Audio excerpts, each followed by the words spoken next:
Scales and exoskeletons, why they pale in comparison to a body that is covered up by skin. I'm gonna have to give just a little bit of background before I start this song. Starship is a fairly long show, and there aren't a lot of songs, so there's a fair amount of scenes in between each song.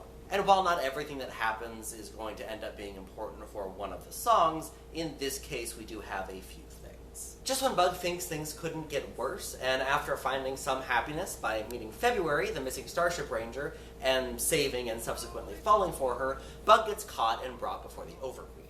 The Overqueen sentences him to be squished for the treason of freeing a human. But Roach, who was assigned to be the Overqueen's mate, convinces her not to. He is instead told that he is never allowed to leave the hive again, and he is no longer allowed to interact with the humans. He's also no longer allowed to sing and dance, which is the most devastating thing that they could do.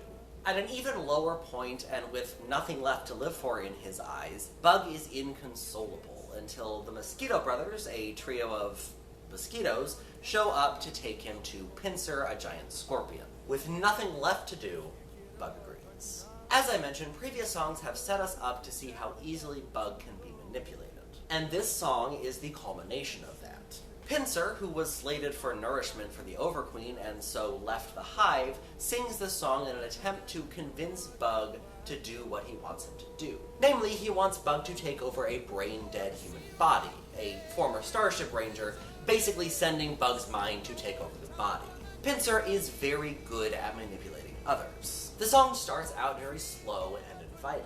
He is calling Bug to do what Bug clearly already wants to do. He reflects Bug's own frustration about not having a choice by saying that his destiny is in his own control. When Bug is still hesitant, Pincer uses Bug's own words against him, singing a reprise of Life and I Wanna Be, reflecting Bug's ideology back to him, while also showing that he has been watching Bug for quite some time. To quote a Nick Lang character from this musical, "Hey, well, here's a tip. If someone sings a song to you that you supposedly sang completely and utterly by yourself, don't trust that person." But Bug does, and the tempo kicks up, see what I did there, as Bug agrees to do what Pincer asks him to. He is fully taken in by Pincer's kind words and jovial manner. However, throughout the song, at least to me, there's this air of menace that Pincer and the Mosquito Brothers give off, that Bug completely and utterly misses. Maybe because he's so desperate to get out of the situation, maybe because he's not very bright, probably a combination of the two. This menace manifests itself in full once Bug agrees to do what Pincer wants and leaves. This song goes back to a slower tempo, but it definitely has a more menacing tone as Pincer reveals his ultimate plan. Bug will lure the humans to him so he can eat their brains and the Mosquito Brothers can drink their blood. They're just using Bug to get a meal. And of course, the song ends with a villainous kickline, because a kickline is inevitable. So that is it for this song. Tune in later this week for the next one. See you then. Human me.